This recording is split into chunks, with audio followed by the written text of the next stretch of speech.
Mesdames, Messieurs, bonsoir. Merci de votre fidélité. Cette édition qu'on ouvre par l'actualité de la rentrée. Eh bien, le lundi 3 octobre prochain, enseignants et apprenants vont retrouver leur salle de classe. Ceci dans le cadre de la rentrée scolaire 2016-2017. À 3 jours de cet événement, les parents d'élèves ne se bousculent pas sur les sites de vente de fournitures scolaires. C'est un constat qui a été fait à Cotonou par Jean-Claude James. Dans cette école au quartier Vodiek-Pota, le vent des vacances continue de souffler à 3 jours de la rentrée. Pas d'uniforme kaki qui inonde la cour de l'école, mais juste une poignée d'écoliers en plein ménage.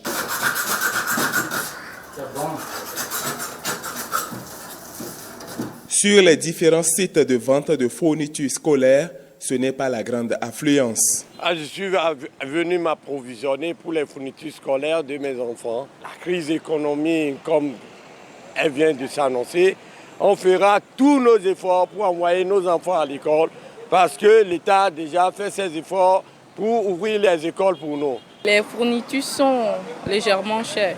Et de l'autre côté, les enfants exigeants. Donc, on n'a pas le choix, on fait avec. On finira par acheter les fournitures. De toutes les façons, la rentrée aura lieu. Même si les fournitures sont chères, de toute façon, tous les ans, ça prend un petit pourcentage. Donc, c'est ce qui est un peu difficile. Mais malgré la morosité, il faut quand même que les enfants aillent à l'école. Dans le rang des vendeurs, le discours est le même. Oui, c'est vrai que, ces temps-ci, tout le monde dit que le temps est dur, mais ça n'empêche pas quand même les parents d'élèves de venir quand même visiter les sacs, les cahiers, comme vous le voyez, ainsi de suite. Pour la rentrée, nous ne voyons pas les clients. Les parents d'élèves ne sortent pas. Les quelques-uns qui viennent se plaignent de la crise économique. Du côté des responsables d'école, tout est fin prêt. J'ai pris service il y a 2 jours. J'ai pris service le 27. Le 27 passé seulement. Mais j'ai déjà vu le censeur. J'ai réuni mon staff pour qu'on puisse voir qu'est-ce qui est fait avant moi, pour que déjà la rentrée ait effectivement lieu le 3 prochain. Je crois que oui, nous avions bien préparé la rentrée. Les emplois du temps sont prêts. Ici, les emplois du temps sont prêts. Donc moi, je vais simplement poser ma ceinture. La rentrée académique 2016-2017 tient bel et bien pour lundi prochain. Parents, apprenants et enseignants doivent réellement jouer leur partition pour éviter les mauvais résultats de cette année. Et puis, dans la perspective de cette rentrée, le ministre des Enseignements maternels et primaires fait ce qui est en son pouvoir pour combler les besoins en ressources humaines par de là les enseignants dénichés de l'administration et ceux rendus disponibles suite à la fusion des complexes. Le gouvernement vient de lancer le recrutement d'autres ressources humaines pour renforcer le sous-secteur. On écoute Salimane Karimon, le ministre des Enseignements maternels et primaires, au micro de Mesme Adissor et Francis Faton. En plus des 3331 que nous avons gagnés de la fusion, vous avez certainement entendu parler des enseignants aux postes sédentaires qui ont été redéployés. C'est-à-dire, on les a renvoyés sur le terrain parce que visiblement, ils ne sont pas malades. Ensuite, ils ne détiennent pas un certificat médical numéro 1 attestant de leur mauvais état de santé. Donc, à tous ceux-là, nous avons demandé de retourner dans les classes pour nous aider à encadrer les enfants. Ils sont au nombre de 219. Et vous ajoutez à l'effectif là-bas, nous avons déjà réduit sensiblement le déficit. Et ce n'est qu'après tout ça que nous avons sollicité l'appui de l'État à accompagner le sous-secteur. Et ce que le dernier conseil des ministres a adopté. Donc, il va être recruté 3600 enseignants, 3601 de façon précise, enseignants à mettre à la disposition du sous-secteur des enseignements maternels et primaires. Et ça, c'est évident, c'est pour bientôt. Toutes les dispositions sont en train d'être prises au niveau du ministère en charge de la fonction publique pour que cela puisse devenir réalité dans quelques jours. On va changer de sujet maintenant dans cette édition. Malgré les nombreuses sensibilisations, la mayonnaise tarde à prendre au niveau des populations. Les différents drames survenus ne servent toujours pas de leçon, disons, à nos compatriotes. En témoignent ces images qui nous viennent en provenance de l'arrondissement de Birni dans la commune de Kouandé. Tu veux plutôt. J'étais à mon lieu de vente quand un chauffeur de taxi était arrivé auprès de moi. Il m'a dit « Ah, il y a un accident qui s'est passé à 3 km de Birni. » Donc, je lui ai demandé qu'est-ce qui s'est passé. Il m'a dit, ah, vraiment, que le citerne était en train de partir quand un remorque est tombé.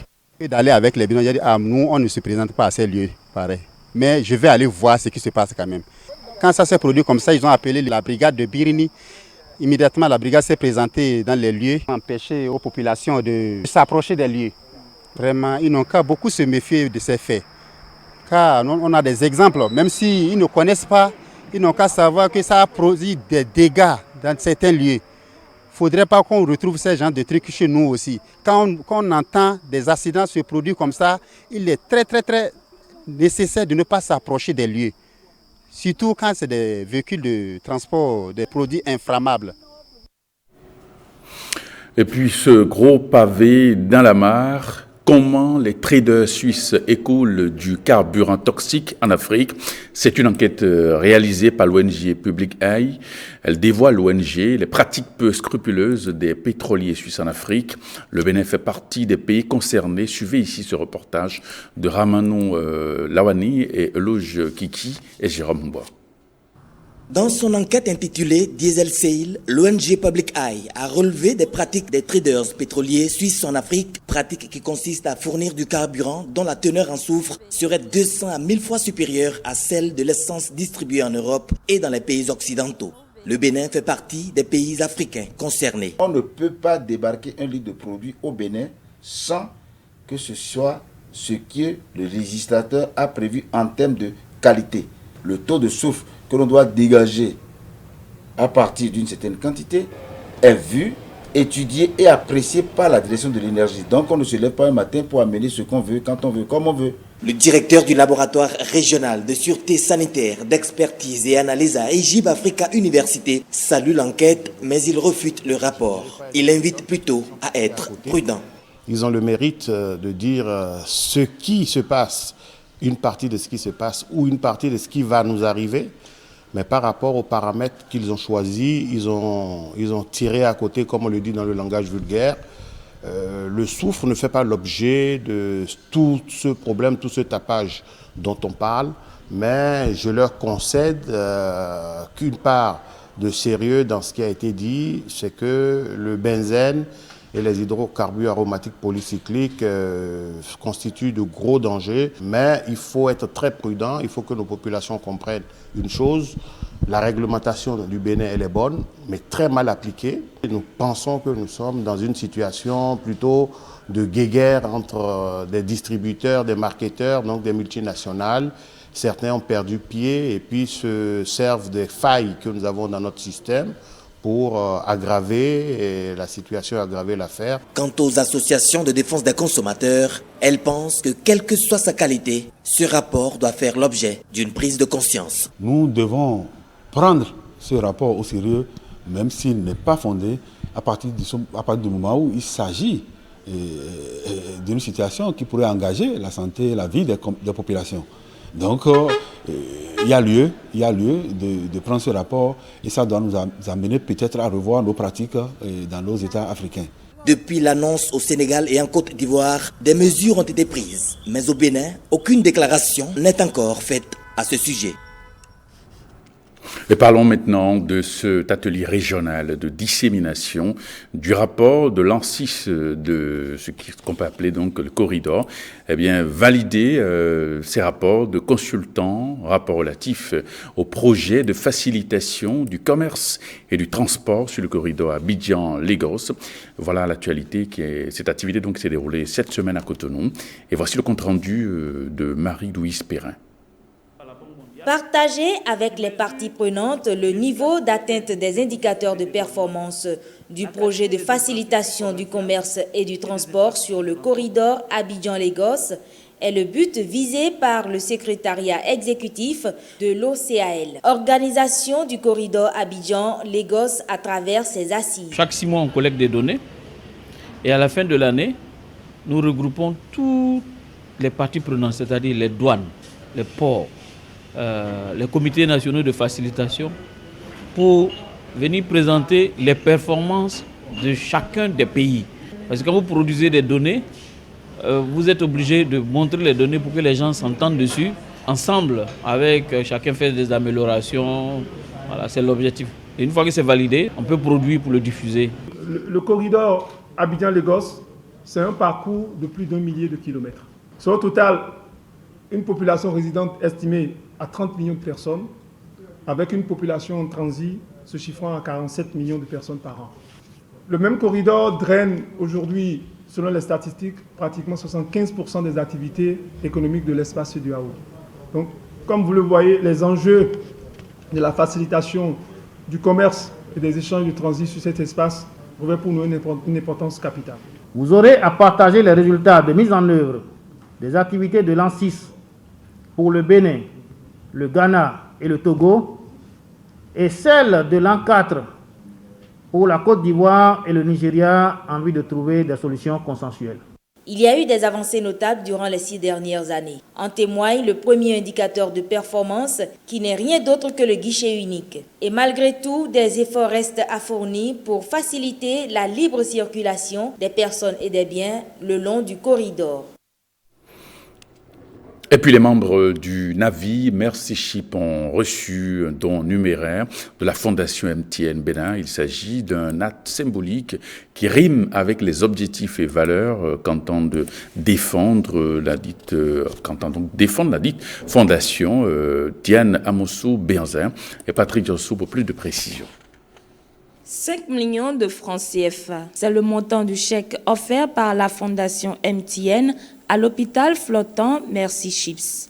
À l'origine de ce geste noble, un souci de porter une aide à l'œuvre humanitaire. Nous sommes ici cet après-midi, la Fondation MTN, la société MTN, pour dire toute notre reconnaissance à Mercy Ships pour cette entreprise citoyenne, cette entreprise qui est conforme aux valeurs que nous défendons, des valeurs de solidarité, des valeurs d'entraide, des valeurs d'aide dans un pays qu'on aime.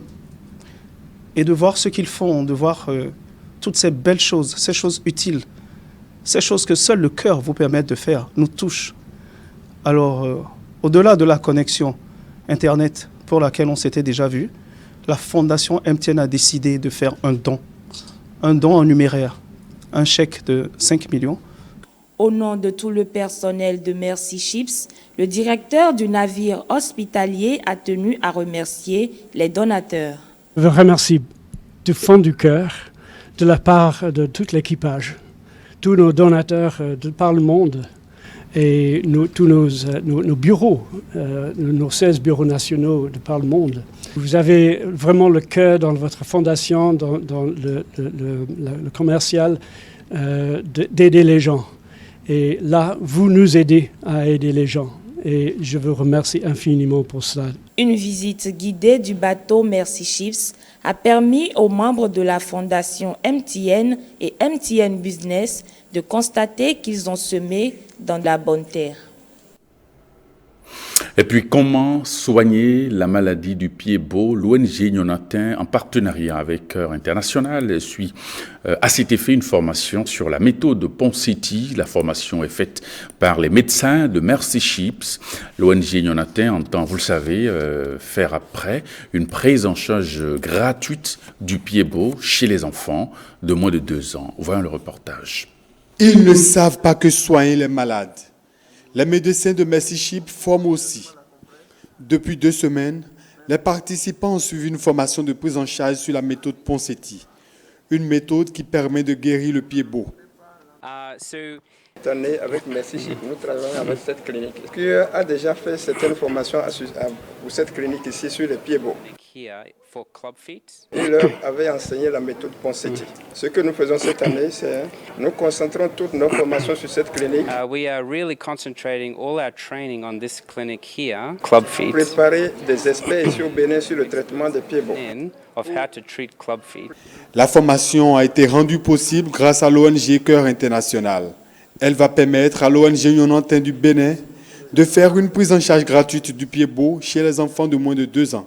Avec le partenariat avec Cure International, les enfants de 0 à 2 ans, c'est justement le but de votre arrivée ici, c'est pour vous dire qu'il y a une sensibilisation par rapport à ces enfants de 0 à 2 ans qui ne doivent rien payer. C'est une prise en charge gratuite pour les enfants de 0 à 2 ans. Et Messership est là pour nous aider, demandé par Cure International pour nous aider à améliorer et à renforcer nos compétences dans la matière. D'abord, c'est un peu différent, pas totalement, mais ça vient renforcer beaucoup et avec plus de détails ce que nous on a déjà préalablement appris. Donc ça nous aide énormément à améliorer nos performances sur le terrain par rapport à la prise en charge des pieds-beaux. Les participants sortiront mieux aguerris à la fin de cette formation sur la méthode Ponseti afin de soigner la maladie du pied-beau. Une délégation de l'ORTB conduite par le directeur général Georges Amelon était ce matin au cabinet du président du Conseil économique et social. Alors cette visite s'inscrit dans le cadre des rencontres entreprises avec les présidents des différentes institutions de la République.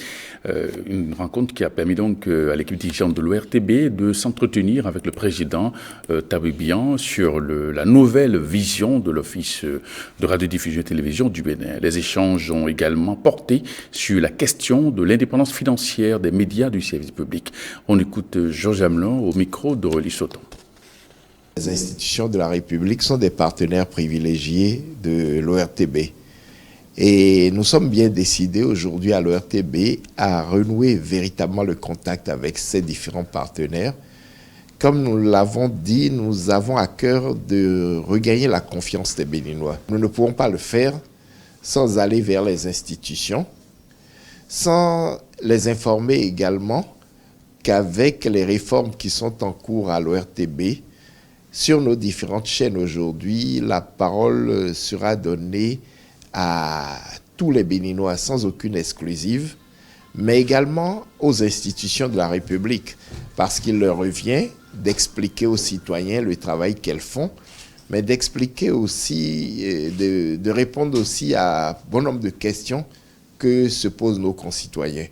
Voilà pourquoi nous avons décidé d'ouvrir nos antennes aux différentes institutions. Mais l'autre question qui nous tient, c'est celle du financement pérenne des médias du service public. Et encore une fois, nous sommes porteurs de ce plaidoyer qui voudrait que, à terme, les médias du service public voient naître dans notre pays une loi de financement.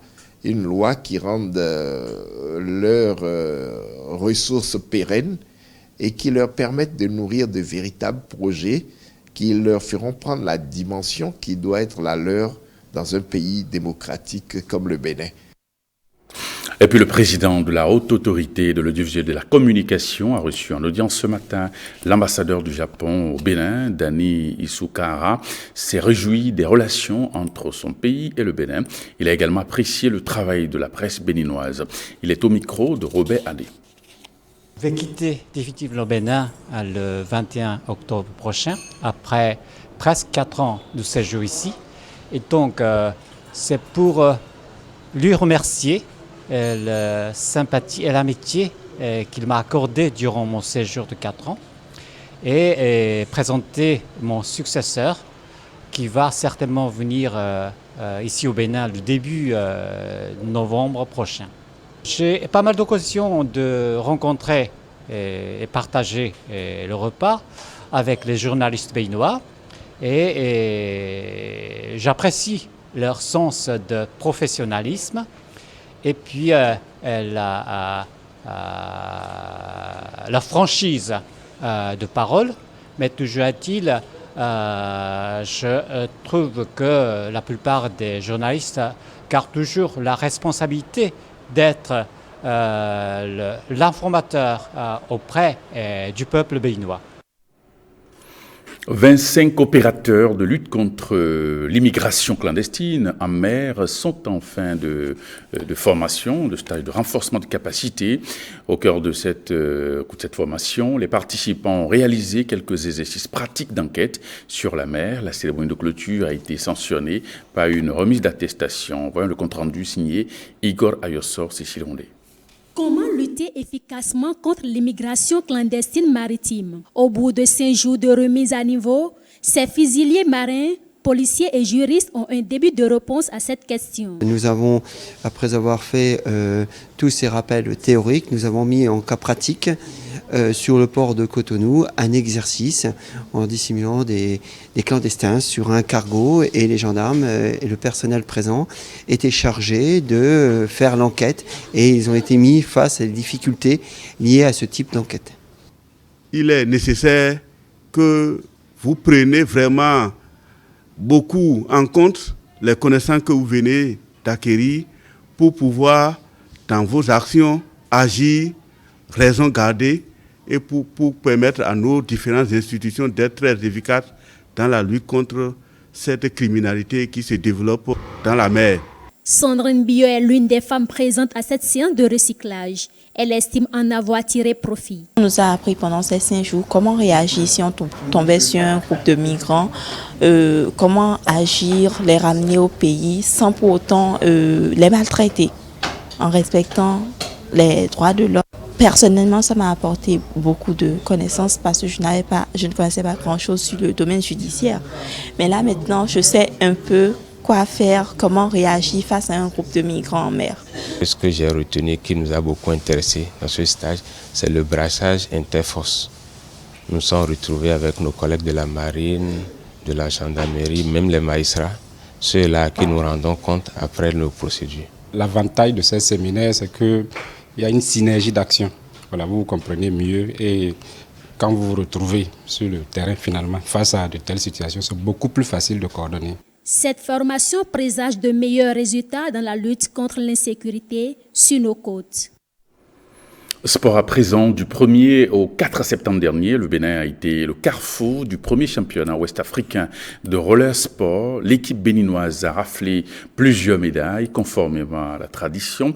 Eh bien, le ministre des Sports a rencontré hier les athlètes à son cabinet pour leur présenter les félicitations et encouragements du gouvernement et de tout le peuple béninois. Brice Thibozo et Jean-Claude James nous donnent plus de détails.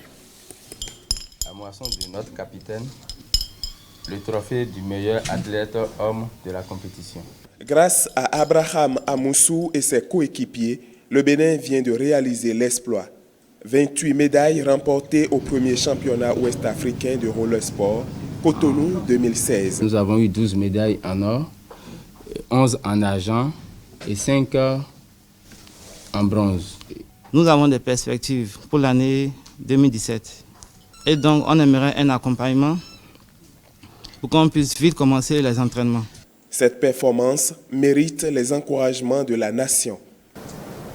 Je voudrais, au nom du gouvernement, vous exprimer toute notre satisfaction, ainsi que celle du peuple béninois, suite à cet exploit que vous avez réalisé, fidèle à la promesse de donner une égalité de chance à toutes les disciplines. Je vous renouvelle ici mon ferme engagement à vous accompagner. Mais la plus heureuse de cette rencontre avec le ministre des Sports est certainement la jeune Raoudat Demba Diallo qui nourrit de grandes ambitions. Je vous remercie beaucoup de nous avoir reçus dans votre cabinet. En ce qui concerne le roller, mon ambition c'est de faire carrière dans ce sport. Monsieur Cotin est déjà un sponsor à moi. Et je voudrais avoir d'autres sponsors. Et je voudrais que vous, monsieur le ministre, vous soyez un sponsor particulier. Je prends note de sa volonté de faire carrière dans le roller sport et j'accepte, en tant que ministre de tutelle, mais aussi en tant qu'individu, d'être, comme elle l'a souhaité, son parrain particulier. Avec le roller sport, le Bénin est peut-être en train de se frayer un chemin pour être une nation de sport. Et on reste dans le secteur du sport pour préciser qu'un de nos compatriotes est en route pour l'école coréenne de taekwondo. Hugues Susunon l'a rencontré avant son départ et on écoute ses premières impressions. Il s'agit en fait de la participation du Bénin, on va dire, à travers une bourse obtenue par les soins du grand maître Pierre Ougudjobi. Il s'agit donc de la participation à un stage qui est une formation des instructeurs de taekwondo. Il s'agit d'un programme vraiment très achalandé. Je ne peux que citer quelques éléments, je ne les ai pas tous en tête, mais on parlera de l'arbitrage, du taekwondo olympique, du taekwondo traditionnel tel que cela se doit, c'est-à-dire à travers les pumse, les taeguk, le passage de grade aujourd'hui, comment ça doit se dérouler. On parlera également beaucoup plus de théorie aussi. Il y a également le taekwondo dans son aspect théorique, le taekwondo au quotidien, ce que c'est que la pédagogie, la dragogie, c'est-à-dire enseigner aux enfants, ce n'est pas la même chose qu'enseigner aux adolescents ni aux adultes. Donc voilà à peu près certains points que je peux énumérer qui ponctuent cette formation-là. À mon retour, je pense qu'on apportera beaucoup plus en matière d'enseignement donc de cette discipline qui nous est chère. Eh bien, ce journal va se refermer, mais avant de nous séparer, quelques informations sur le programme de ce soir. Eh bien, les programmes prévoient à partir de 20h30, donc juste après moi, le magazine sans commentaire, le jeu Arène des champions et deux feuilletons, à savoir Les choix de l'amour et Windex. Prenez le rendez-vous du JT Soir, c'est tout à l'heure à 23h, avec Jérôme Moubor. Et cette édition, vous pouvez la retrouver sur notre site www.ortb.bj. Merci et bonne suite de programme sur la chaîne nationale.